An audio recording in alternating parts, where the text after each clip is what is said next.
माछा पुछे सिरको पानी फेवा ताल आइछ माछा पुछे सिरको पानी फेवा ताल आइछ झल्को किन लाग्यो भन्थे भेट हुनु पर्छ माझीलाई पोखरा फेवा तालको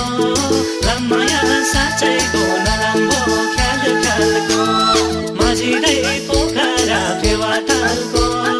लामाया साँच्चैको नराम्रो ख्याल ख्यालको